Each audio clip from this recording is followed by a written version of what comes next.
Mis queridas amigas y amigos, un grato placer nuevamente estar con ustedes el día de hoy.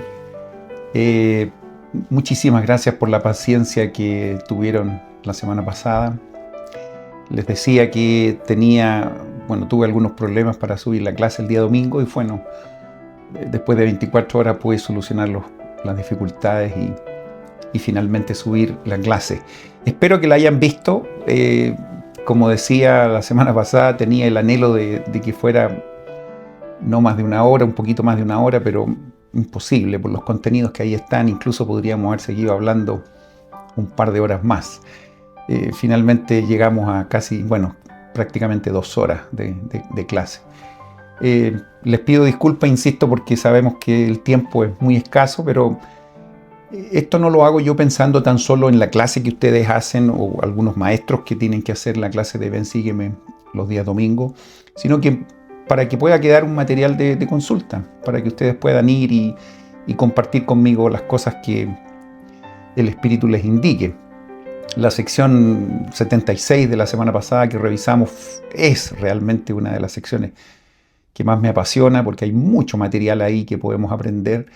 Quise poner un énfasis especialmente en la primera parte de esta sección, porque más allá de los detalles de lo que ocurre en la gloria celestial, terrestre y celestial, más allá de los detalles que pueden ser leídos por cualquier persona, la importancia de saber que esta sección tiene como gran objetivo saber que nuestro Padre Celestial nos ama. Jesucristo, por supuesto, tiene una participación fundamental en el plan de salvación. Y su gran responsabilidad es llevarnos de vuelta a donde está nuestro Padre Celestial. Hablamos también de la función de Satanás, ¿recuerdan?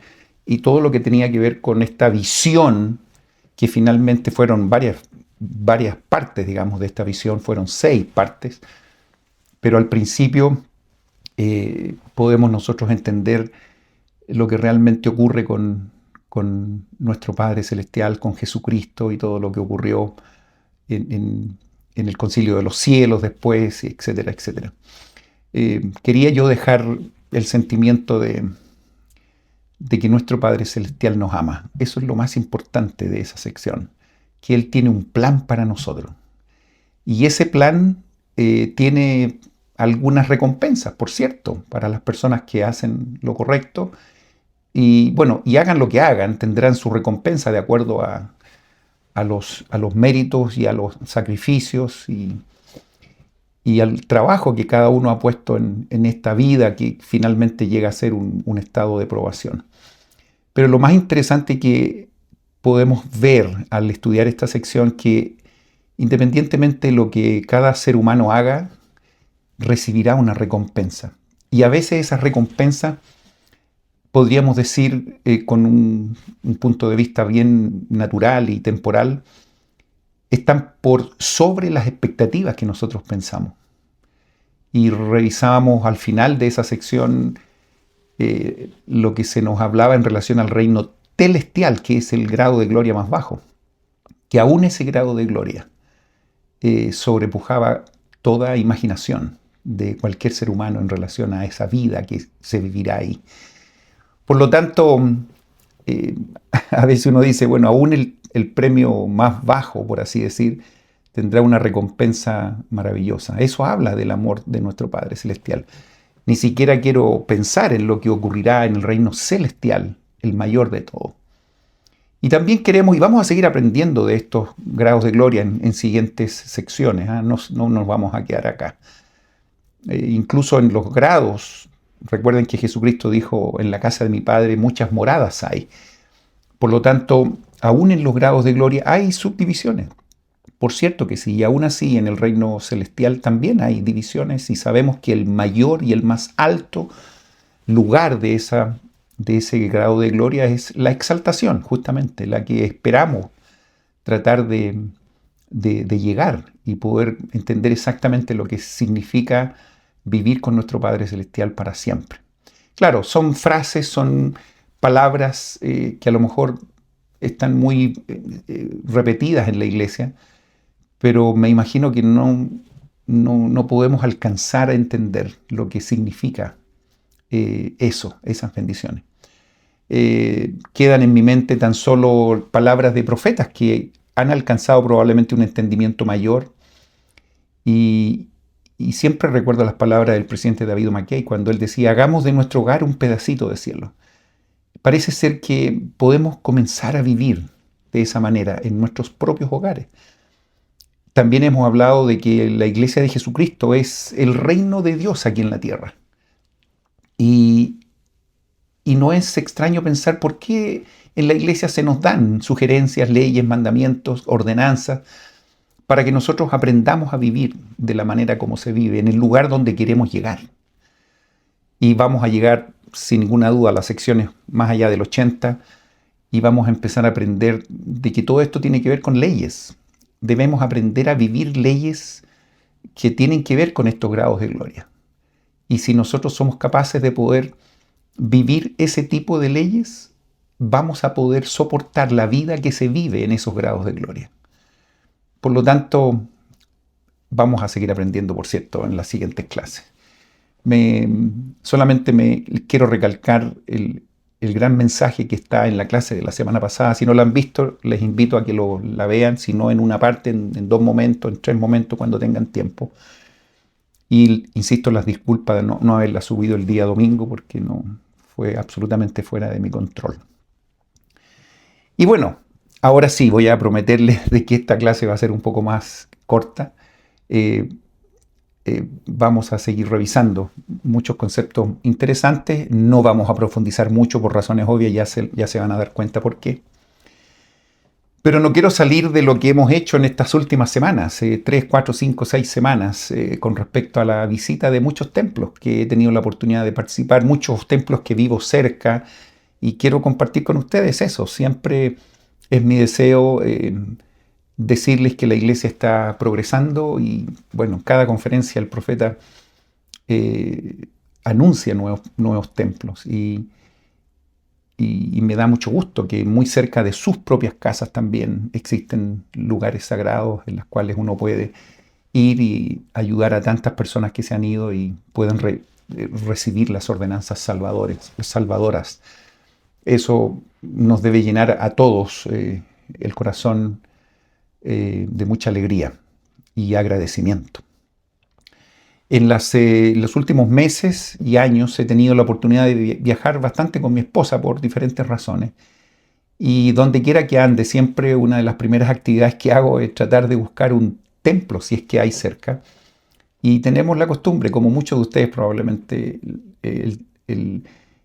la costumbre con mi esposa de ir y sacarnos fotos si no tenemos el tiempo para poder entrar, por lo menos pasar unos minutos afuera en los jardines y tomarnos esas típicas fotos del recuerdo, como diciendo: aquí estuvimos nosotros. Y estoy seguro que ustedes, si han tenido la oportunidad de viajar a cualquier lado, han tenido un poco la misma actividad mía. Bueno, hace algunos meses tuve la oportunidad también de estar en este lugar, específicamente en el templo que ustedes pueden ver a mi espalda. Y fue una experiencia preciosa, por lo que les voy a contar al final del video. Así que lo mismo de siempre: si tienen sugerencias, si tienen la idea de dónde estoy, dónde pertenecen estas imágenes, avísenme, coméntenme, pongan aquí en los comentarios dónde piensan ustedes que estuve. Esta semana revisaremos las secciones 77 a la sección 80 de Doctrinas y Convenios. La sección 77 es bastante particular, es instructiva, por cierto, muy especial, pero que no está relacionada con la sección 78, 79 y 80. La sección 79 y 80 están relacionadas con llamamientos específicos de algunos hermanos. La sección 78 está relacionada con, ya vamos a ver los detalles, tiene que ver con la organización de la iglesia, que en ese tiempo fue necesaria, poner algunos énfasis. Vamos a aprender algunas cosas, por cierto. Ojalá que ustedes sigan profundizando una vez que lean estos versículos de esta sección preciosa. Pero la sección 77 es bastante particular porque recuerdan ustedes que la sección 76 se desprendió después de haber estado traduciendo la Biblia. ¿Recuerdan ustedes? José Smith, Sidney Rigdon, y esa experiencia preciosa que tuvieron en la casa de los Johnson. Y no tan solo ellos estuvieron ahí, sino que habían 12 personas viviendo también como espectadores lo que pasaba con José Smith y Sidney Rigdon. Fue una experiencia para todos, me imagino, espectacular. Pero bueno, siguiendo con esto, ellos tenían algunas dudas con respecto a algunas palabras, algunas frases, algunas situaciones que ocurrían específicamente en el Apocalipsis. Me imagino si ustedes en algún minuto han leído el Nuevo Testamento y han llegado al final de este, y al leer el libro de Apocalipsis, me imagino que han tenido un par de preguntas. Bueno, no tan solo ustedes y yo también, sino que también José Smith y los miembros de esa época. Mucha gente también, recuerden que venían de otras iglesias y tenían sus propias interpretaciones con respecto a los escritos que ahí están. Hay que reconocer que el libro de Apocalipsis es un libro no fácil de entender. No es cosa de leer un versículo y seguir adelante pensando que ya entendimos todo lo que leímos. Definitivamente no. Hay muchas cosas que están puestas en forma muy simbólicas, con muchas frases y palabras y semejanzas que a veces uno necesita tener un poquito más de estudios o de referencias para poder entender exactamente de qué se trata. Ahora, yo no creo que Juan haya puesto cada una de las cosas ahí para que la gente simplemente no las entienda. No creo que haya sido ese el objetivo. Ni ninguna enseñanza que nosotros podamos recibir en las Escrituras, no creo que tenga el objetivo de que la gente no las entienda. Pero sí, por otro lado, deben tener algunos otros objetivos que, por ejemplo, vayan por el lado de que la gente que haga un verdadero esfuerzo, que se vaya por los caminos correctos, que empiece a tomar las herramientas adecuadas para poder entender lo que los profetas han querido decirnos, yo creo que por ahí va la cosa. No es extraño, por ejemplo, que Jesucristo haya utilizado, por ejemplo, las parábolas. Que alguien podría eventualmente decir, pero ¿qué tiene que ver esto con lo que trata de enseñar? Pero cuando uno escucha una segunda vez, una tercera vez, uno empieza a descubrir y a entender los simbolismos que están detrás de esas palabras. Y una vez que uno se mete por así decir, en la situación que Jesucristo aquí quería enseñar, uno empieza a recibir el mensaje de una manera espectacular, clarísima. Y uno empieza a decir, esto probablemente quiere decir esto. Mira, nosotros a lo mejor somos tales personas, y nos pone en una circunstancia que, por supuesto, son mucho más espirituales, por así decir. Quizás no es una frase que se pueda entender para cualquier lector, pero que sí se necesita, insisto, un esfuerzo adicional para poder recibir finalmente el mensaje que el profeta o el Señor quiere entregar a través de esas palabras, de esas parábolas en este caso. En el caso de Apocalipsis, estoy seguro que cuando Juan intentó enseñar o describir las cosas que él vio, por supuesto también lo puso de una forma en que necesitamos entender algunas cosas, definitivamente. Al extremo que José Smith, en esta revelación, específicamente dada en marzo más o menos de 1832, estaba haciendo esto de la traducción y él dice: recibí la siguiente explicación de Apocalipsis o la revelación de San Juan. Y es muy entretenido y muy didáctico porque esta sección, la sección 77, es prácticamente una reunión como la que a veces nosotros tenemos con los apóstoles. ¿Han escuchado o han ido a las... De repente las vemos en internet cuando se reúne con los jóvenes, con los adultos, con los líderes, y le llamamos las preguntas y respuestas. Muchas veces la gente manda algunas preguntas, se seleccionan algunas y y los líderes empiezan a responder una a una cuando seleccionan las mismas. Bueno, la sección 77 un poco es esto. Se plantea una pregunta y se da una explicación, que incluso en esa explicación todavía no está todo tan claro, pero por lo menos hay un acercamiento para dónde quiere ir esta enseñanza de Juan, en este caso de Apocalipsis. Entonces, yo quiero que ustedes puedan, si es que están interesados, por supuesto, tomar el tiempo para, bueno, no vayan a la sección 77 y estudienla y piensen que van a entender todo. No, por cierto que no. Esto tiene que estar muy unido al estudio del Nuevo Testamento. Cuando lleguen a Apocalipsis, cuando estén ahí, se van a encontrar con este tipo de situaciones que a veces van a leer 2, 3, 4 veces la misma frase y no van a entender absolutamente nada, se los confieso.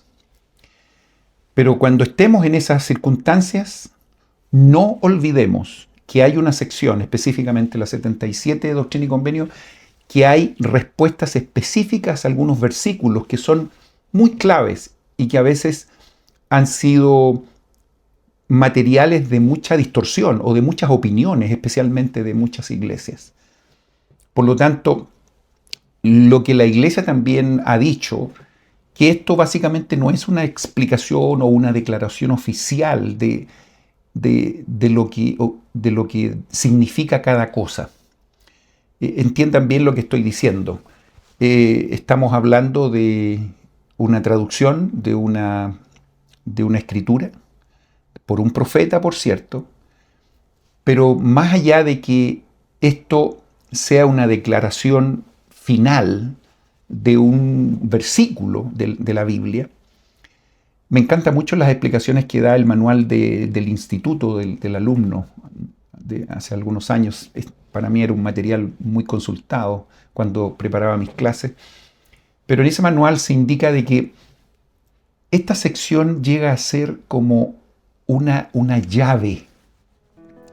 Y cuando hablamos de una llave, lo que hace una llave simplemente es abrir una puerta. Pensemos en un edificio. Ni siquiera voy a decir una casa, porque una casa es más pequeña. Una casa tiene a lo mejor 2, 3 habitaciones, un baño, una cocina y ya está. No, yo quiero ponerlo como algo un poco más grande, porque las enseñanzas son mucho más grandes. Entonces es una llave de un edificio. Entonces lo que yo hago con esa llave, que vendría siendo esta sección, yo abro este edificio y lo que me hace simplemente esta llave es abrir la puerta.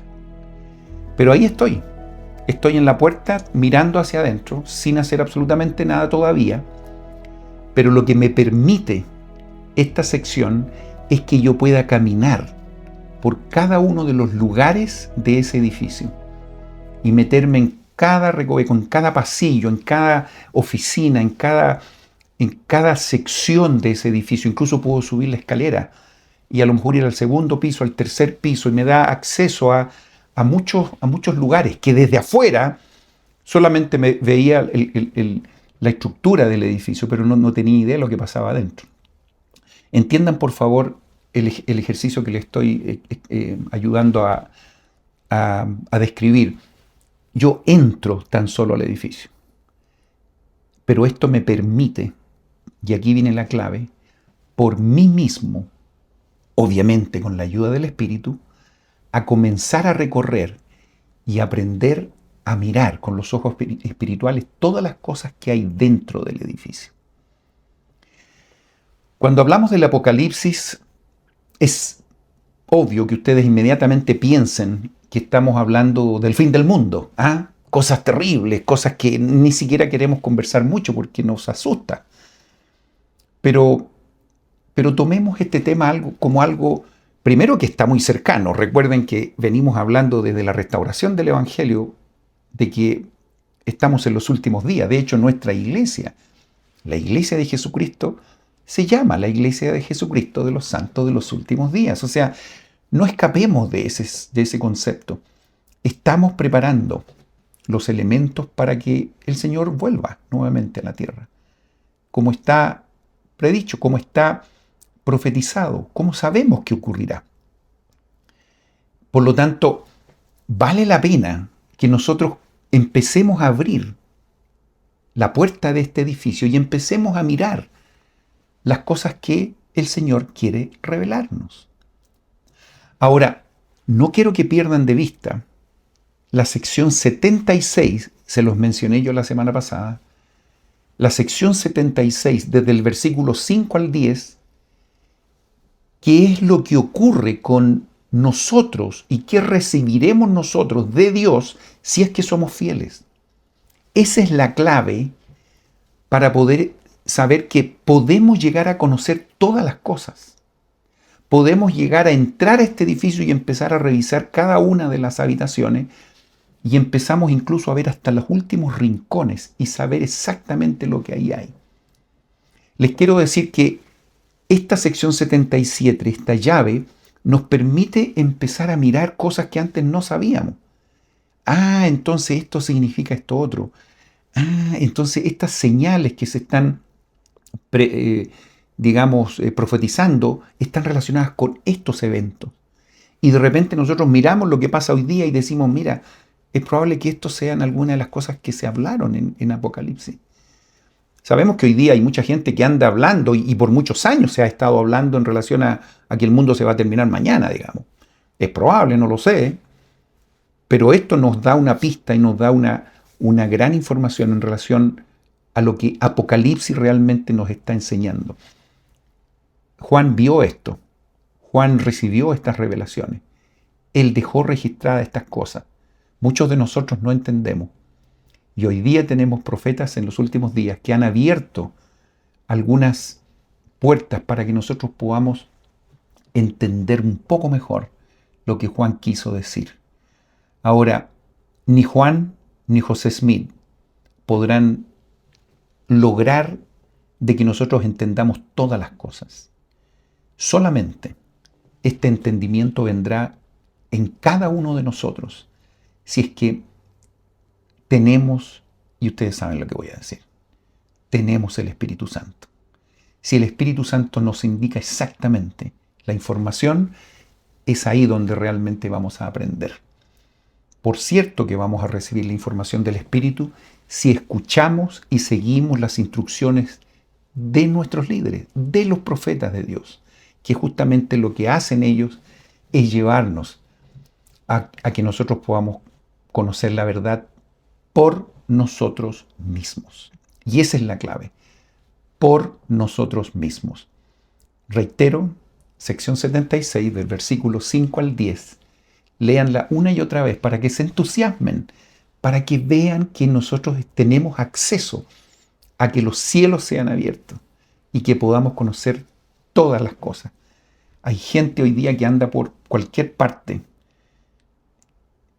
A ver, no quiero ser imprudente con lo que digo, pero hay mucha gente que anda buscando respuestas por todos lados e incluso criticando a la iglesia de Jesucristo. Y empieza a rebatir cosas que nosotros enseñamos. Y andan pero buscando cosas, no sé exactamente dónde lo hacen, pero quieren tener la respuesta de todo. Pero lamentablemente se han olvidado de cómo se obtiene la verdad de todas las cosas. Y ustedes y yo sabemos exactamente cómo eso se hace. En el libro de Mormón se nos detalló gráficamente cómo lo podemos obtener. Moroni nos dio una clase magistral de cómo podemos llegar a conocer la verdad de todas las cosas. Ya les decía, la sección 76 nos recuerda que podemos llegar a recibir la información personalmente de todas las verdades. El Señor está dispuesto a darnos la información.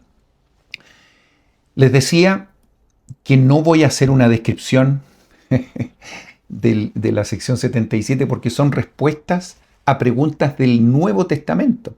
Por lo tanto, cuando ustedes estén allá, se van a encontrar con cosas que no van a entender y van a recordar esta sección y entonces van a poder entender un poquito mejor. Voy a dar un par de pinceladas nomás de algunas preguntas para que ustedes entiendan lo que efectivamente les estoy tratando de explicar. Por ejemplo, en el versículo 1 dice, ¿qué es el mar de vidrio del que habla Juan en el capítulo 4, versículo 6 del Apocalipsis? Fíjense que las preguntas son súper específicas. Claro, ahí se menciona un mar de vidrio. Y hay una respuesta inmediatamente. Oh, qué cosa más linda que un profeta nos está diciendo a nosotros. Mire, esto significa esto otro. Es como, es como ayudarnos a decir, mira, yo te muestro, ven. Y nosotros empezamos a mirar gracias a la respuesta que ese profeta, bueno, estas respuestas vienen del Señor, pero me refiero a través del profeta, podemos recibir. Y claro, la respuesta es muy simple. Dicen, es la tierra en su estado santificado, inmortal y eterno. Y si vamos, bueno, con esa explicación a veces uno dice, bueno, todavía no lo tengo muy claro. Bueno, pero uno puede seguir leyendo de esto. Hay mucho material. Yo por lo menos he leído mucho para preparar esta clase y les confieso que no he terminado de leer todo el material que existe en relación a la explicación de esta sección. Pero ese mar de vidrio que se explica como que era la tierra, es la tierra en su estado santificado. Aquí estamos hablando de que cuando la tierra, esta tierra que estamos nosotros viviendo, recuerden que va a recibir una transformación y después va a llegar a ser el paraíso en el momento del milenio, que va a ser reinado por Jesucristo. Recuerden que eso lo aprendimos la semana pasada. Pero después de ese milenio, la tierra nuevamente va a ser santificada para recibir a aquellos que ganen. Ustedes ya saben a quién. Exactamente, el reino celestial. Cuando esta tierra tenga esta condición, incluso hay, mire, le voy a decir algo, van a quedar más confundidos, pero hay profetas que hablan que dicen que incluso la tierra va a llegar a ser un gran Urín y Tumín. Ustedes dirán, ahora me quedó claro. Bueno, hay que leer un poco más, hay mucha información ahí. La tierra será un gran Urín y Tumín. Esas dos palabras, ¿dónde la han escuchado?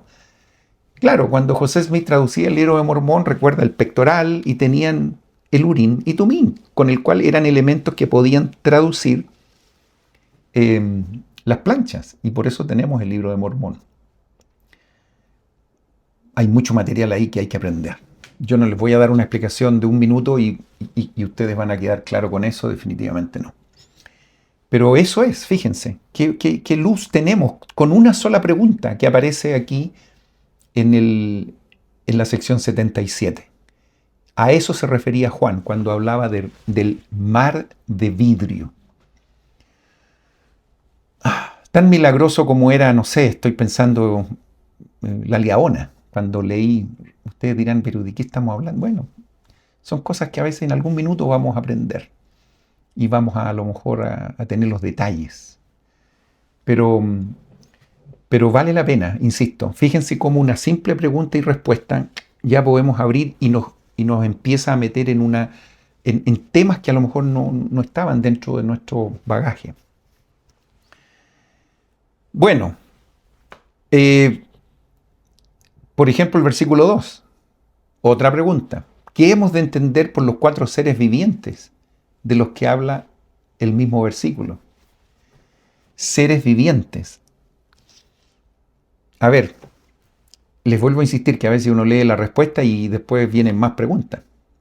Obviamente, si no estamos ni siquiera estudiando el Nuevo Testamento y dentro de lo que se supone que estamos hablando del Apocalipsis, por supuesto vamos a tener muchas preguntas, pero lo que estoy haciendo es un ejercicio para que ustedes sepan exactamente lo que estamos aprendiendo en la sección 77 y por qué está esta aquí.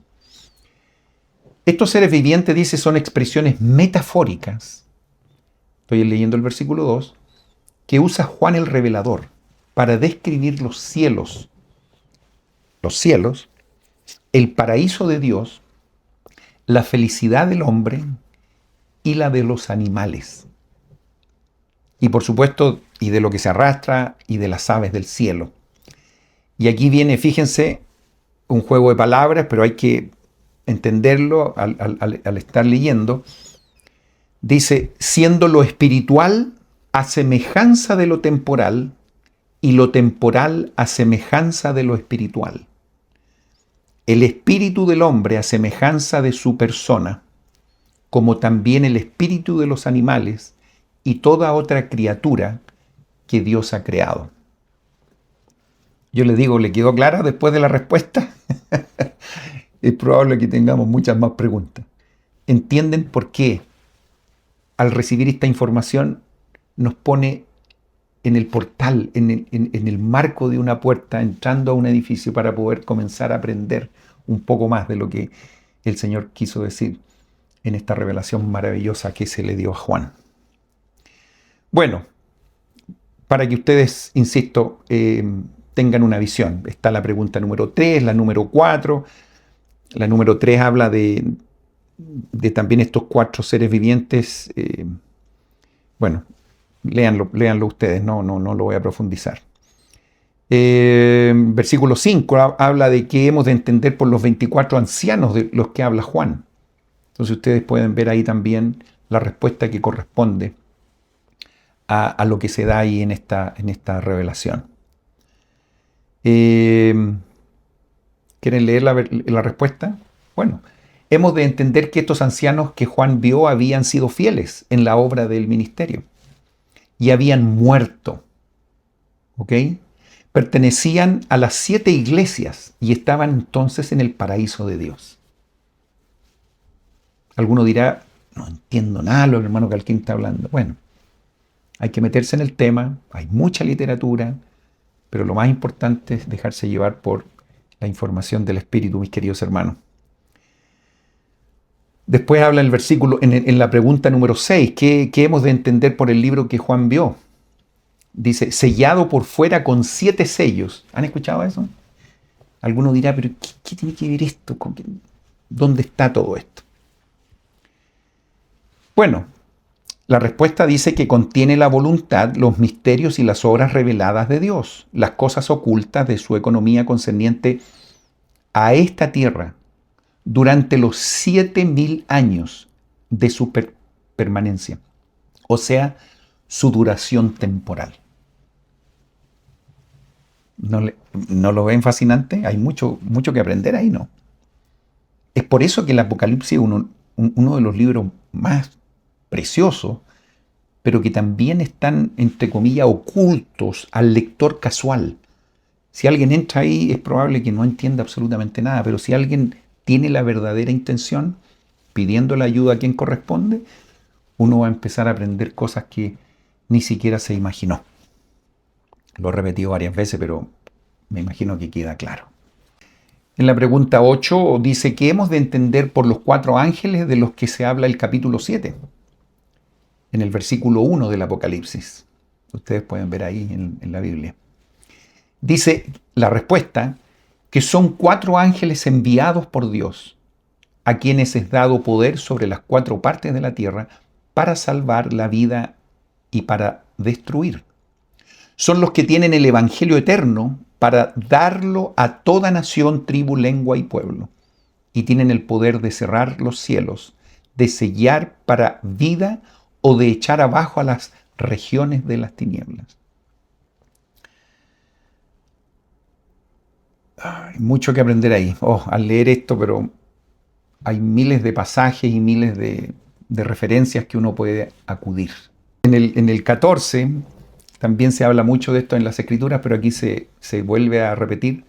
Dice, ¿qué hemos de entender por el libro pequeño que Juan comió? Que se comió un libro, dice. Bueno, hay muchas otras referencias que se habla igual. Tal como se menciona en el capítulo 10 de Apocalipsis. ¿Quieren ver la respuesta?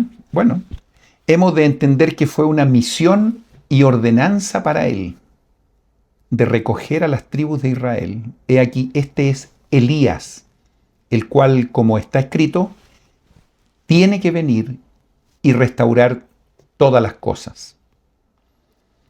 ¿Ya? Eso está relacionado específicamente con Elías. A veces uno inmediatamente piensa, en Elías el profeta.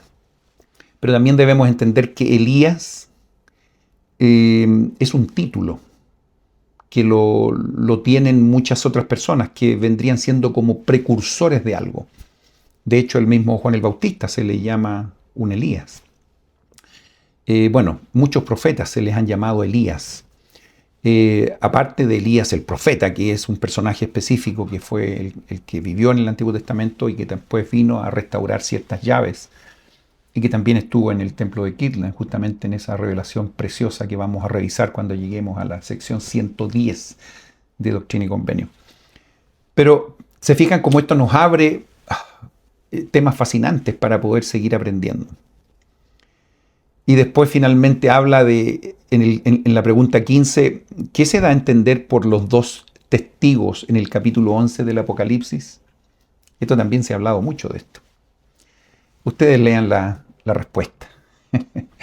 Y algunos comentarios que son muy fascinantes y que están relacionados directamente con algunos apóstoles modernos y que van a ocurrir cosas realmente increíbles, milagrosas.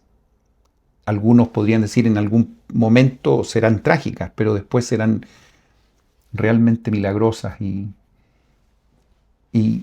estarán todo muy relacionado con la venida del Salvador, sin ninguna duda. Lo que quizás quiero poner en este minuto es básicamente, por lo menos yo tengo un agradecimiento enorme por José Smith y por todo lo que él hizo desde su temprana edad hasta que lo mataron.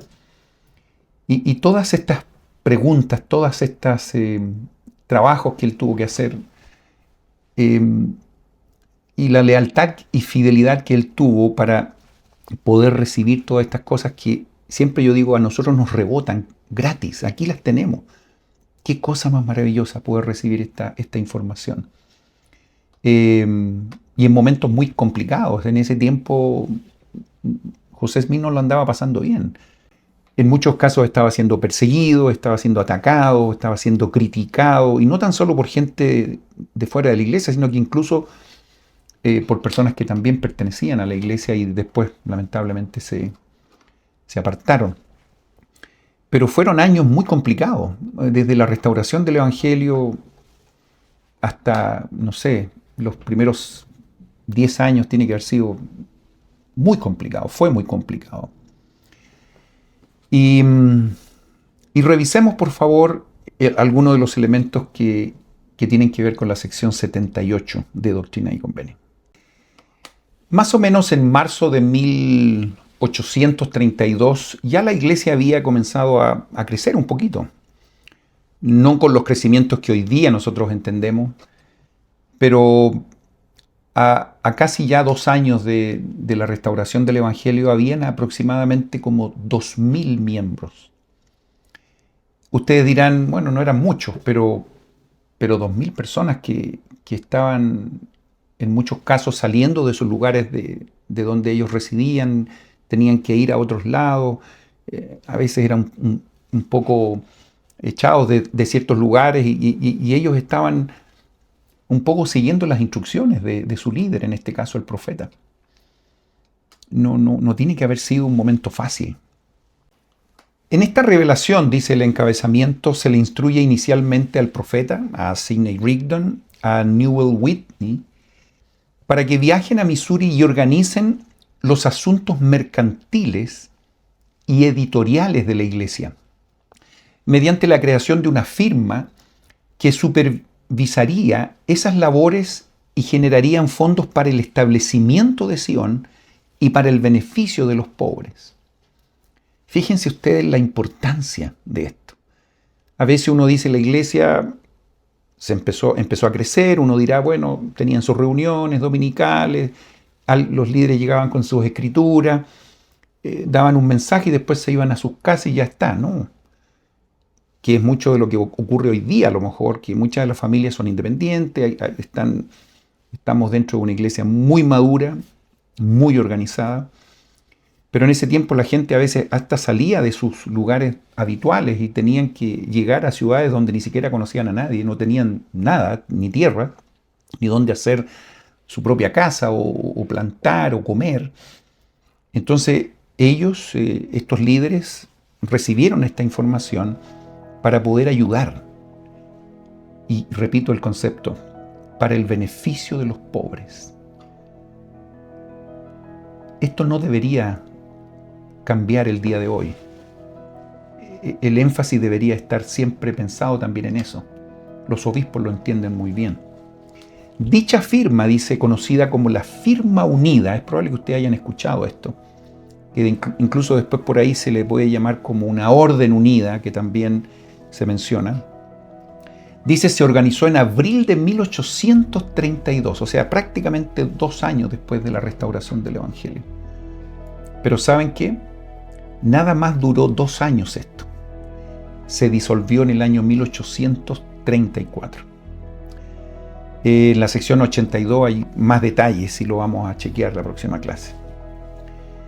Poco tiempo, dice, después de su disolución y bajo la dirección de José Smith, la frase los asuntos del almacén para los pobres, fíjense, los asuntos del almacén para los pobres, como frase, reemplazó a establecimientos mercantiles y editoriales. Eso que era originalmente la forma como se había organizado esta firma unida, se cambió ahora por los asuntos del almacén para los pobres. Y la palabra orden reemplazó a la palabra firma. Les queda un poco más claro en términos históricos. Al principio se llamaba firma unida y después se llamó lo que para nosotros es mucho más conocido, la orden unida. A veces uno dice, ¿cómo puede ser que algo que es sugerido y organizado por líderes bajo, por así decir, el auspicio de Dios, el consejo de Dios, pueda durar tan poco o pueda ser algo que no funcionó probablemente? Porque incluso dice que después de 2 años esto se disolvió. Bueno, lo que pasa es que somos seres humanos, somos personas que tenemos diferentes grados de conversión, podríamos decir. Somos personas con fallas, con problemas, sin ninguna duda, y a veces tenemos problemas para seguir instrucciones y seguir a los líderes. ¿Se han juntado ustedes y han tratado de organizar algún grupo de personas por algún evento, por algún club deportivo, algún club social? ¿Han habido problemas en esas organizaciones? Bueno, ocurrirá y seguirá ocurriendo habiendo seres humanos pertenecientes a estas organizaciones, y no fue la excepción acá. Podríamos decir, significa que en nuestra iglesia, por muy iglesia de Jesucristo que sea, no hay problemas en un barrio, en una rama, en una estaca. Sí, de repente también hay conflictos. A veces yo tuve la oportunidad de ayudar por muchos años como consejero a diferentes misiones en Chile. Y a veces uno dirá, bueno, presidente de misión, qué maravilloso, todo,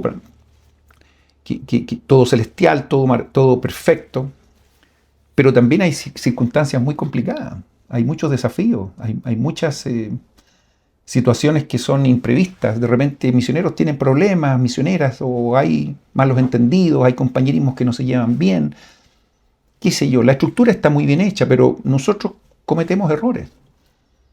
Me recuerdo a uno de los presidentes de misión, porque yo trabajé con 4 presidentes de misión. Uno de ellos me decía, presidente Calquín, yo le envidio tanto a usted, me dijo, como consejero, porque usted disfruta mucho su llamamiento, todo lo que hacemos con los misioneros, las reuniones, qué sé yo, muchas entrevistas.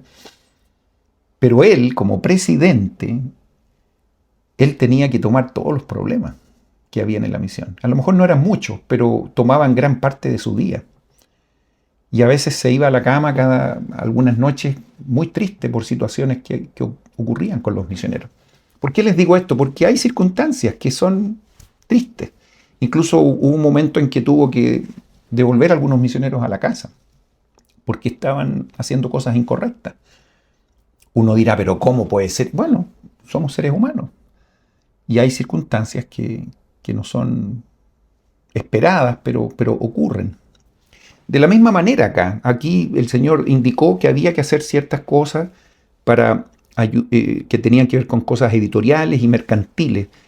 Era importante publicar las revelaciones, las cosas que se estaban haciendo, pero también todo lo que tenía que ver con la vida de la gente, con las necesidades de las personas. Y ahí, cuando los líderes tienen que tomar ciertas decisiones, a veces los líderes tienden a ser no muy populares y a veces pueden haber diferentes opiniones en los miembros y pueden empezar a crecer elementos como la envidia, como el orgullo, como que yo creo que ustedes conocen muy bien en todas las organizaciones. Pero bueno, la vida continúa. Yo siempre digo, la iglesia es verdadera, a pesar de nosotros, que somos los miembros de la iglesia. Y eso es así. A veces somos parte de un barrio donde pueden haber también muchas circunstancias, muchos problemas. Incluso podríamos decir que hay personas que son deshonestas, definitivamente. Personas que han hecho cosas incorrectas. Pero hay que tratar de solucionar eso, tratar de que la gente no sea afectada y vamos a seguir adelante, porque la iglesia esto va a continuar. Y podemos conocer hoy día, como en la restauración, personas que tuvieron que salir de la iglesia por diferentes razones. ¿Qué es lo que estoy tratando de explicar con todo esto? Claro, porque cuando uno dice se organizó en abril de 1832, pero se disolvió en 1834, tienen que haber sido 2 años con muchos problemas. De hecho, hubieron muchas deudas aquí, hubieron muchas circunstancias. Podemos empezar a revisar uno por uno los elementos que ocurrieron y bueno, algunos dirán, pero ese fue culpa de esta o ese fue culpa de este otro, a lo mejor este otro le metió la culpa a algún líder, etcétera, etcétera. No es mi papel ponerme de juez y tratar de juzgar lo que ocurrió en ese minuto, pero ocurrieron circunstancias muy complicadas y la iglesia entró en muchas deudas.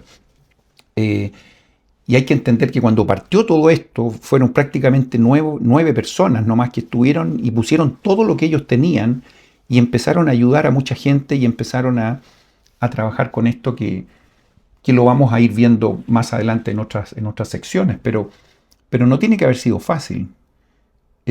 Todo esto siempre está asociado a lo que nosotros conocemos como la ley de consagración, que a veces uno lo único que maneja es entregamos todo y se nos da lo que necesitamos.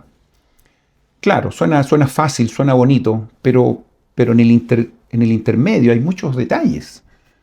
En este tiempo hay mucha gente que no tenía nada, por lo tanto no tiene que haber sido fácil administrar todo este tipo de cosas. Los obispos me entenderán muy bien, no es fácil administrar, especialmente en nuestros países donde las necesidades muchas. Yo me recuerdo haber tenido esa experiencia en 2 oportunidades en Chile y gran parte del día mío estaba relacionado con comunicándome con la presidenta de la Sociedad de Socorro, resolviendo muchos problemas de necesidades de la familia. A veces uno dirá, el obispo preocupado de la reunión, de que tenemos que organizar la sacramental, de que tenemos que entrevistar, sí, pero la mayor cantidad de tiempo se nos iba en necesidades que los miembros tenían. Y no es fácil, porque a veces son más las necesidades que lo que uno tiene para poder ayudar. Por lo tanto, hay que también entregar herramientas para que las personas puedan ser autosuficientes. Y esto no es un día para otro. A veces se necesita un proceso, un tiempo. Pero bueno, esta es la iglesia de Jesucristo. Eso yo no tengo ninguna duda. Y qué bueno que estemos acá. Y en ese tiempo tiene que haber sido complicado, partiendo recién con esto, con tantos desafíos. Eran 2.000 personas. Poquitas. Pero estaban comenzando. Eran los desafíos nuevos, no tenían una experiencia previa. Y lo que me gusta a mí es que nosotros tenemos esa información y que tenemos los detalles. Aquí nada se ha escondido. Y que podemos ver cómo la iglesia partió desde su origen. Y hay que decirlo. ¿Y cómo podemos ver hoy día la iglesia que tenemos? Cuando la gente nos critica, cuando nos mira y dicen, los mormones, esos tipos que tienen mucho dinero, que tienen plata. Yo a veces digo, qué fácil es sentarse y empezar a criticar una organización. Que fíjense cómo se restauró, con todos los desafíos, y que el Señor ha ido ayudando a sus miembros, a su gente, a sus líderes, y tenemos hoy día la iglesia que tenemos. Y que podemos mirar con mucha satisfacción que no tan solo se ayuda a aquellas personas que son miembros de la iglesia, sino que incluso la iglesia tiene un gran papel en ayudar a gente que incluso no tiene nada que ver con la iglesia. por ahí hay un terremoto, como ha ocurrido en mi país en varias ocasiones, o como hay un desastre aquí en los Estados Unidos, o en África, o en Europa, y la iglesia ahí está dispuesta a ayudar a los hijos de nuestro Padre Celestial, independientemente su fe, independientemente lo que hagan, independientemente la creencia y la religión que tengan. Esta es la iglesia de Jesucristo. Y el profeta que está es para ayudar a todos los habitantes que están en esta tierra. Y cuando él habla, ojalá que todos lo escuchen. Sabemos que eso no es así, pero por eso hay tantos misioneros que andan por las calles diciéndoles, este es el mensaje, esta es la manera, y poder poner sus vidas en orden y empezar a disfrutar de lo que el Evangelio tiene para uno. En esta sección 78, cuando se da todas estas instrucciones, a veces yo digo, salgan un poco del ambiente de lo que cuando se está dando esta revelación y pongámoslo en nuestra vida, porque se aplica directamente. Por ejemplo, en el versículo 2, y oíd el consejo de aquel que os ha ordenado de lo alto, que hablará en vuestros oídos las palabras de sabiduría, a fin de que halléis salvación en lo que habéis presentado ante mí, dice el Señor Dios. Poner oído al consejo de Dios. Qué maravillosa frase. Y lo otro es que a veces perdemos de vista que el Señor hablará a nuestros oídos. Aquí lo refleja muy bien en el versículo 2. Para eso tenemos que estar sintonizados con lo alto, sin ninguna duda. Pues de cierto os digo, ha llegado la hora y está cerca, dice el versículo 3. Y aquí es necesario que haya una organización de mi pueblo. Me encanta eso. Si no nos organizamos, ¿creen ustedes que vamos a triunfar? A fin de reglamentar y establecer los asuntos del almacén. Aquí se está hablando de algo específico, pero esto tiene que ver con toda nuestra vida. ¿Para qué? Para establecer, dice, los asuntos del almacén para los pobres de entre mi pueblo, tanto en este lugar como en la tierra de Sión. Siempre debemos estar preocupados de aquellos que menos tienen. Dice, como establecimiento y orden permanentes y sempiternos para mí, iglesia, a fin de adelantar la causa que habéis abrazado. Fíjense ese detalle, a fin de adelantar la causa que habéis abrazado, para la salvación del hombre y la gloria de vuestro Padre que está en los cielos. Fíjense que aquí podemos ver los objetivos de esto. Este era el origen, esta era la gran meta que ellos debían tener en sus mentes. Y quiero detenerme en esa frase, a fin de adelantar la causa que habéis abrazado. Yo les digo, hermanos, ustedes son miembros de la iglesia. ¿Qué hacen ustedes para que esta iglesia avance? ¿Están haciendo algo? Si bien es cierto, nosotros tenemos el desafío de ir a la iglesia, de cumplir nuestros compromisos, me refiero a los mandamientos, las cosas que hemos hecho individualmente. Pero ¿qué estamos haciendo nosotros para aportar en esta obra? Y a veces cuando estamos hablando de hacer algo para adelantar en esta obra, es como salir un poco de lo establecido, lo que está hecho, lo que es parte de nuestra responsabilidad normal. ¿Estamos haciendo algo más para adelantar esa obra? Una de las cosas que yo he aprendido en este país, y ya creo que lo he comentado, y quizás no hablar del país, sino que hablar de este lugar donde yo he vivido, en Utah, y probablemente porque la iglesia está muy involucrada con este estado, hay que decirlo. Pero una de las cosas que más he aprendido aquí tiene que ver con el voluntariado. Cuando la gente tiene ciertos tiempos, está dispuesta a ayudar en alguna organización. Estamos hablando hoy de la iglesia. ¿Qué estamos haciendo nosotros para adelantar esta obra, esta causa? Hay mucho trabajo, hay muchos templos, hay muchas personas que aún no conocen el Evangelio. Hay mucha necesidad alrededor nuestro. ¿Qué estamos haciendo nosotros para adelantar esto? ¿O simplemente nos quedamos sentados esperando que otros lo hagan? Los líderes, el obispo. Es muy interesante eso. Me encanta esa frase. A fin de adelantar la causa que habéis abrazado. Cada uno yo creo que podemos hacer un poquito más. Les decía yo que aquí en este lugar está muy metido en la sociedad el voluntariado. Incluso los profesionales, cuando se meten a las universidades, los jóvenes, cuando quieren postular incluso algunas carreras, dentro de sus currículum, ellos deben poner cuántas horas de voluntariado han hecho y dónde. Y parece ser que cuando eso ocurre, eso genera una diferencia con respecto a otros que no han hecho este sacrificio. Estoy hablando cosas de fuera de la iglesia, ni siquiera dentro de la iglesia. Cuando una persona está dispuesta a dejar de hacer cosas propias por otro, es porque algo positivo pasa con esa persona. Imagínense, la vida un poco tiene que ver con esto. Cuando una persona se casa, comienza una familia y tiene hijos, la vida de uno pasa a ser, se pasa a poner en segundo plano.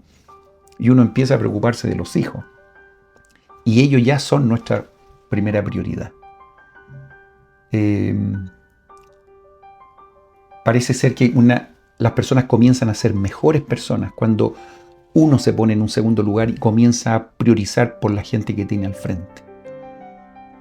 Es cosa de mirar un poquito la vida de Cristo y Él nos muestra el modelo y justamente parece ser que Él lo que hizo fue exactamente eso.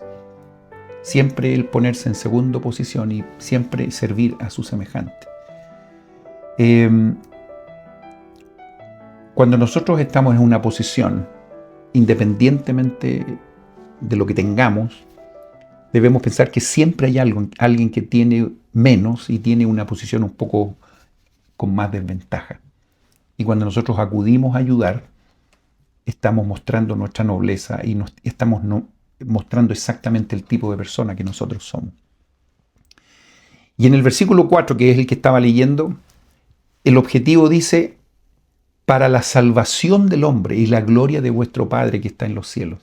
O sea que todo esto finalmente está relacionado con, si ustedes analizan Moisés 1:39, llevar a cabo la inmortalidad y la vida eterna del hombre. Ese es el gran objetivo. Y todo lo que se hace al comienzo de la iglesia, en esta época de la restauración, todo esto de organizarse, tenía la gran meta simplemente de ayudar a la gente a que estuviese mejor, que conociera el Evangelio y que pudiera tener lo necesario para poder vivir dignamente. Dios no puede estar en cada uno de los, me refiero físicamente, pero tiene a sus miembros, tiene a los líderes de la iglesia y nosotros somos sus representantes. Por lo tanto, esa es la forma como nosotros podemos ayudar en la obra, adelantar la causa que habéis abrazado. Voy a leer algunos versículos nomás, ustedes pueden leer completamente y ver el contexto perfecto. El versículo 8 dice, y ahora de cierto así dice el Señor, conviene que vosotros que constituís esta orden, hagáis todas las cosas para mi gloria. Esto nos dice exactamente que todo lo que nosotros hagamos en esta organización debe ser para glorificar a Dios. Y no tan solo para beneficiarnos nosotros, fíjense. Cuando empezamos nosotros a ponernos en primer lugar, pensemos que aquí se supone que esta orden o esta firma, como se llamaba al principio, era para ayudarnos los unos a los otros. Y había una organización establecida para hacer todo lo que se necesitaba. Pero si yo empiezo a ver mi propio bienestar y no la gloria de Dios, nos caemos. Y vemos que esta organización prácticamente se tuvo que revocar después de 2 años. Podemos ver exactamente las cosas que ocurrieron probablemente. Este mismo concepto ocurrió en el Concilio de los Cielos. Recuerden ustedes que lo revisamos la semana pasada. Había un personaje que decía, yo hago todo, pero la gloria es para mi Padre. Pero hay otros que decía algo diferente. Todo bien, todos se salvan, pero la gloria conmigo. Y ahí ustedes pueden ver las diferencias. Esas diferencias también se ven hoy día en mucha gente. Entonces, ojalá que todo lo que nosotros hagamos esté pensado, esté direccionado a que honremos a Dios y que la gloria sea para Él. Fíjense que desde el comienzo estaba el consejo en el versículo 10.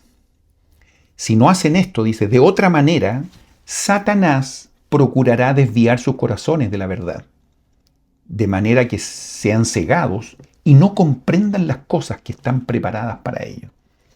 Cada vez que uno hace una cosa y se deja influenciar por Satanás, uno se nubla y empieza a hacer las cosas incorrectas. Dentro de todos los beneficios que estas cosas y estas organizaciones podrían dar, fíjense en el versículo 14 cómo se explica claramente algunos de los objetivos. Dice, a fin de que mediante mi providencia, no obstante las tribulaciones que os sobrevengan, o sea, van a haber circunstancias complicadas, la iglesia se sostenga independientemente de todas las otras criaturas bajo el mundo celestial.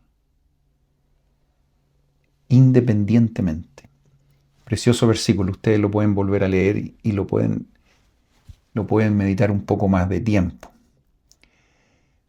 Para que ascendáis hasta alcanzar la corona preparada para vosotros y seáis hechos gobernantes sobre muchos reinos, dice Dios el Señor. A mí me encanta que siempre cuando Dios da una instrucción, aunque esta instrucción pueda ser temporal, de circunstancias que están viviendo, siempre eso tiene una connotación mayor, una connotación celestial. Es lo que hablaba el presidente Nelson, siempre pensar en forma celestial, porque todo está relacionado con esto. Cuando Dios habla, no nos está dando una instrucción para que solucionemos un problema puntual y punto, y nada más, y ahí nos quedemos, sino que todo eso tiene un objetivo mayor. Y aún estos programas, estas organizaciones del comienzo también tenía el propósito de que la gente pudiese servirse los unos a los otros y que pudieran vivir el Evangelio de buena forma, que pudieran llamar a otros a conocer el Evangelio. Pero uno no puede vivir el Evangelio si ni siquiera tiene un plato de comida para servirse. Entonces, hay que solucionar cosas previas también. Y esto ayudaba a que las personas pudieran dar lo necesario o ayudar a las personas más desposeídas, de modo que ellos pudieran también tener una vida digna y poder vivir el Evangelio adecuadamente.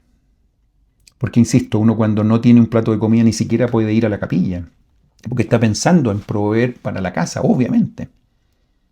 Entonces, estas organizaciones, que incluso podría uno pensar que son cosas temporales, tienen también una visión o un efecto también celestial.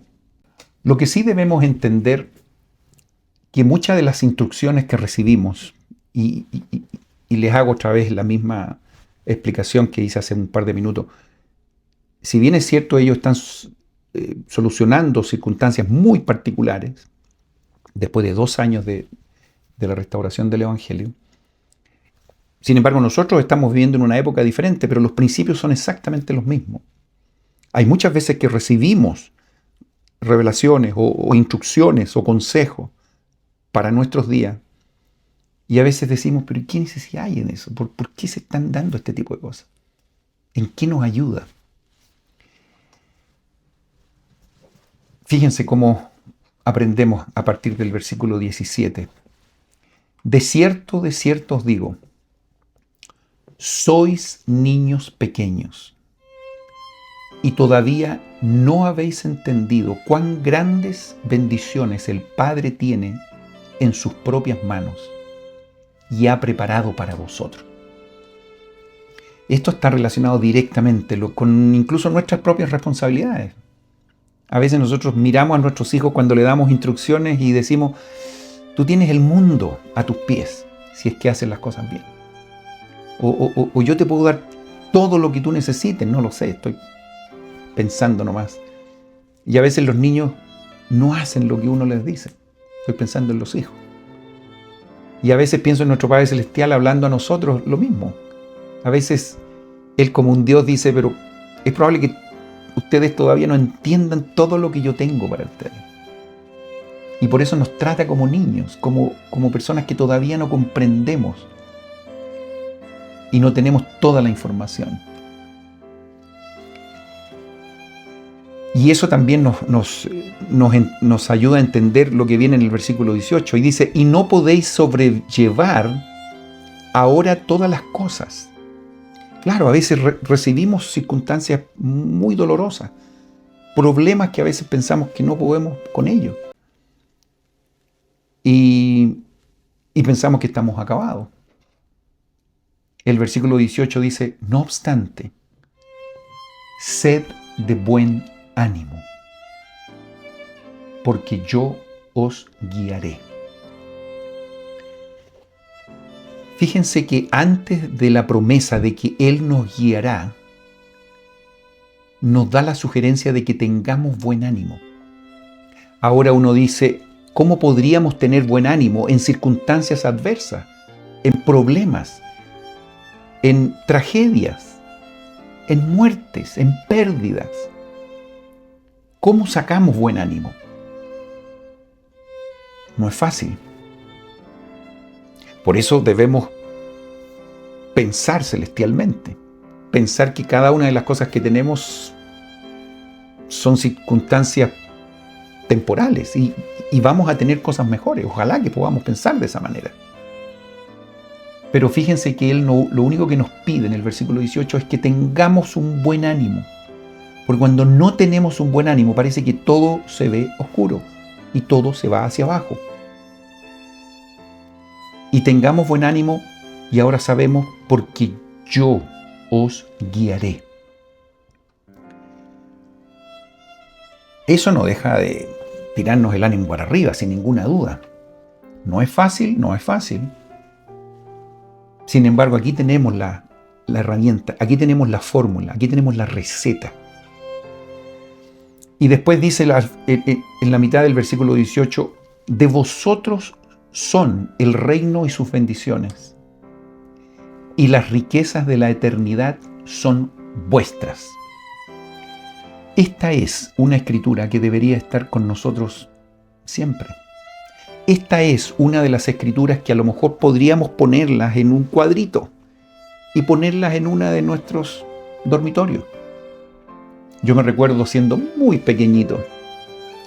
Mi mamá tenía un salmo en nuestra pieza y cada vez que yo me levantaba, bueno, ese salmo lo sabía de memoria, pero ahí estaba siempre y bueno, aunque no quisiera, lo leía 10 veces en el día. Yo les sugiero que hagan algo así con este versículo, para que entendamos que Dios nos guiará, que debemos tener buen ánimo, a pesar de la circunstancia. ¿Y saben por qué? Porque de nosotros es el reino y sus bendiciones. Y las riquezas de la eternidad son nuestras. ¿Cómo no va a ser maravilloso pensar cada día eso? Esto nos puede ayudar a cambiar nuestro estado de ánimo y que estemos siempre optimistas. Van a haber circunstancias, por cierto, que vamos a tener que luchar, pero esto hay que tenerlo muy seguro y hay que creer en esto, obvio. Si yo no creo en esto, ¿para dónde voy? Y el que reciba todas las cosas, versículo 19, y aquí el presidente Nelson dio unos mensajes preciosos que están relacionados con este tema. Les voy a indicar, bueno, en la misma clase de Ven, Sígueme de esta semana se da esta sugerencia de leer y de escuchar unos mensajes del profeta. Dice, y el que reciba todas las cosas, fíjense, con gratitud será glorificado. ¿Cuál es el detonante entonces? El detonante es ser agradecidos. Fíjense qué interesante. El detonante es ser agradecidos. En la clase, como digo, de Ven Sígueme hay muchas referencias con respecto a esta frase que ustedes pueden leer. Estaba leyendo más o menos como 5, 6, 7, 10 escrituras relacionadas con esto. Repito el 19. Y el que reciba todas las cosas con gratitud será glorificado y le serán añadidas las cosas de esta tierra, hasta 100 tantos, sí, y más. Yo creo que nosotros siempre hemos querido tener lo más que podamos tener en este mundo. Y aquí la promesa es que sí podemos tener todo lo que nosotros pensamos y lo que no pensamos. Y no tan solo las cosas de esta tierra, sino que las cosas de los cielos. Por lo tanto, hagamos las cosas que corresponden. Seamos obedientes, seamos pacientes y finalmente seamos agradecidos, como dice el versículo 19. Y se termina con el versículo precioso, el 22. Y el que es mayordomo fiel y sabio heredará todas las cosas. ¿Qué enseñanzas más maravillosas? Estamos hablando de un hecho puntual en el año 1832, que las cosas no anduvieron bien y finalmente en el año 34 dejaron de ser. Pero los principios ahí están y deben ser practicados aún el día de hoy. Debemos ser, como ya decía, agradecidos, debemos ser pacientes, debemos tener buen ánimo, porque sabemos que el Señor nos guía. En la sección 79 y 80 se menciona algunos llamamientos específicos a personas específicas a diferentes lugares. Pero me impresiona mucho en la sección 80 cuando se le da una instrucción a algunos hermanos que vayan y prediquen. En todos lados, donde ustedes deseen, decía. Versículo 3. Por tanto, id y predicad mi evangelio, bien sea al norte o al sur, al este o al oeste. No importa, porque no podréis errar.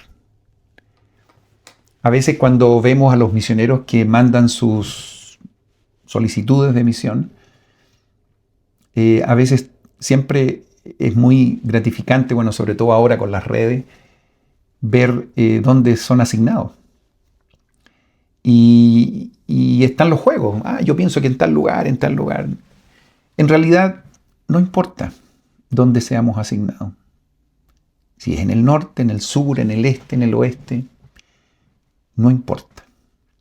Yo cuando mandé mi llamamiento hace 42, 43 años atrás, wow, ya no puedo pensar en eso. El presidente Kimball en esa época nos mandó una carta y nos dijo exactamente dónde íbamos a ir. Yo pensaba, no sé, me iba a ir al Japón, a la China, a Rusia. Y recibí el llamamiento para servir a 2 horas de mi casa, en auto.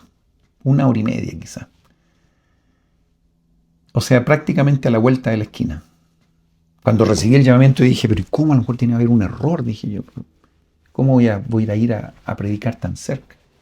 Yo ya les he contado algún par de experiencias con respecto a servir mi misión tan cerca de mi casa.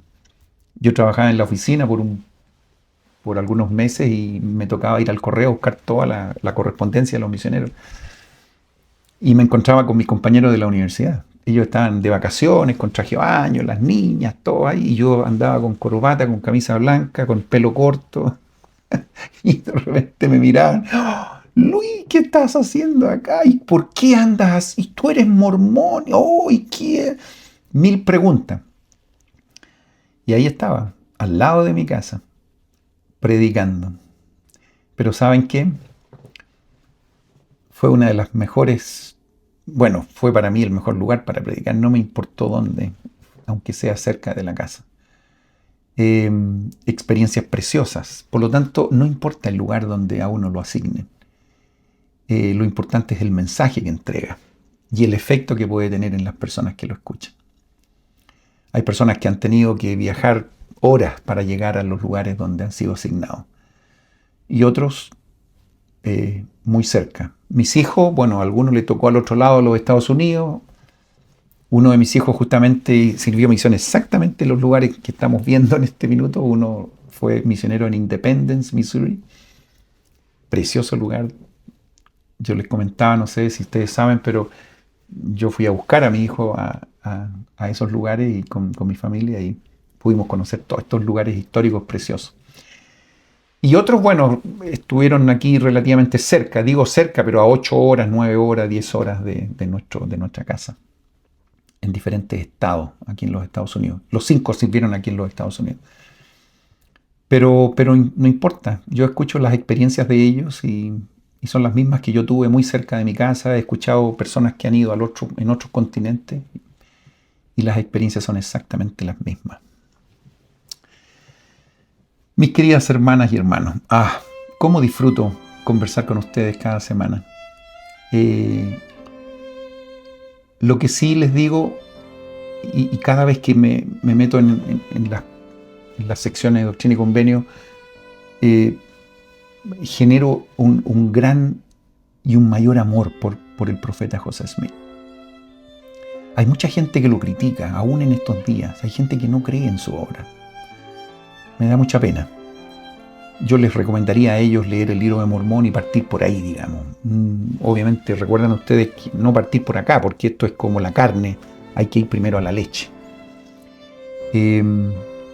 Al saber que José Smith es un profeta, todo esto viene pero como un bálsamo a nuestras vidas, sabiendo que él hablaba con el Señor de una manera tan espontánea como la que nosotros estamos leyendo sección tras sección. Y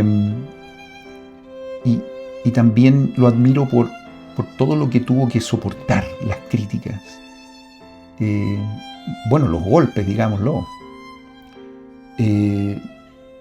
No les dije yo, pero ¿se acuerdan ustedes esa experiencia que ustedes probablemente han escuchado cuando él fue, no sé cómo llamarlo, pero fue con le pusieron alquitrán en su cuerpo? Bueno, eso fue justamente después de la recepción de la sección 76 de la semana pasada.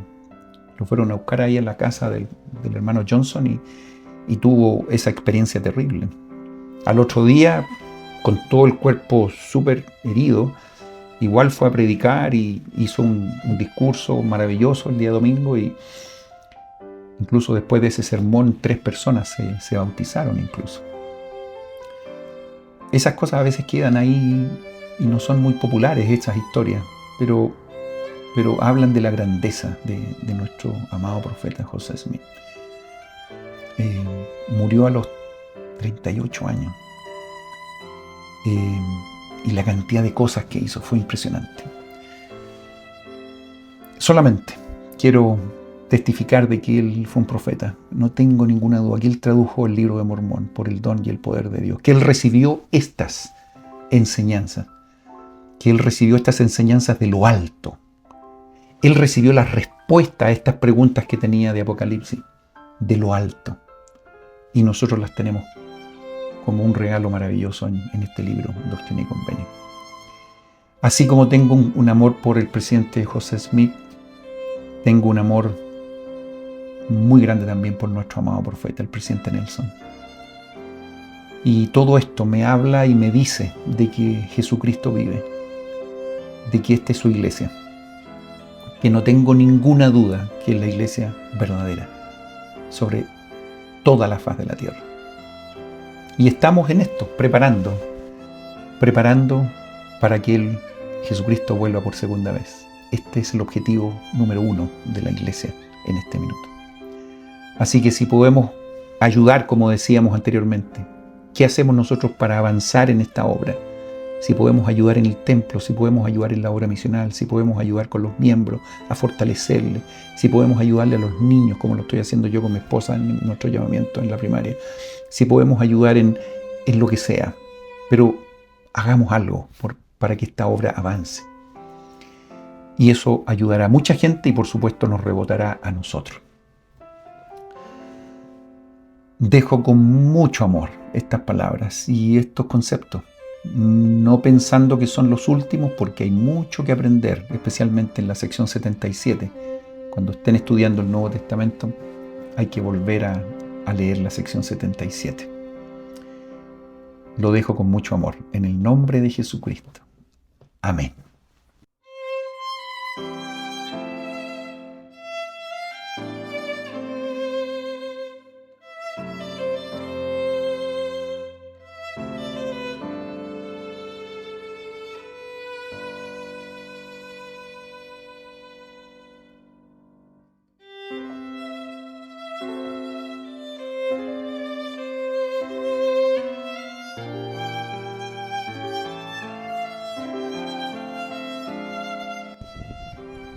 Para conocer un poquito más estas dependencias del Templo de Roma, bueno, ustedes pueden ver aquí la entrada principal. Es interesante que la entrada principal del templo aquí se ve desde dentro del sitio. La entrada no está desde la calle, digamos. Inmediatamente al otro lado del templo está la calle, por lo tanto está todo cerrado con rejas y la entrada principal de los miembros está por aquí por dentro. Podríamos decir aquí dentro de la manzana. Si nos movemos un poquito, este edificio que tengo a mi espalda tiene que ver con la hostal, donde las personas se alojan cuando vienen desde lejos. Inmediatamente en mi espalda está el centro visitante, donde vamos a tomar un par de fotos y algunos videos en breve.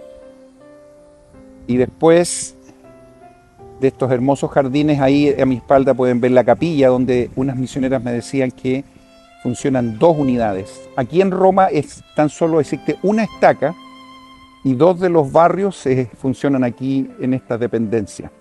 Por lo tanto, en este sitio está el templo, la capilla, la hostal y por supuesto el centro de visitantes que vamos a entrar inmediatamente.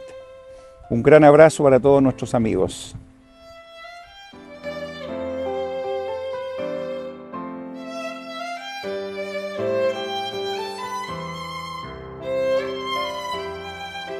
Entonces aquí está Jesucristo y podemos ver a los apóstoles uno por uno, partiendo por Pedro, Jacobo, Santiago, Juan, Pedro, Santiago y Juan, Andrés, Felipe, Bartolomé, Tomás, Mateo, Jacobo,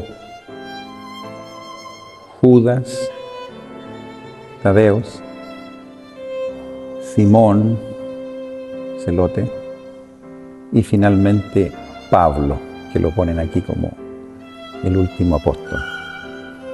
Entonces, hermosas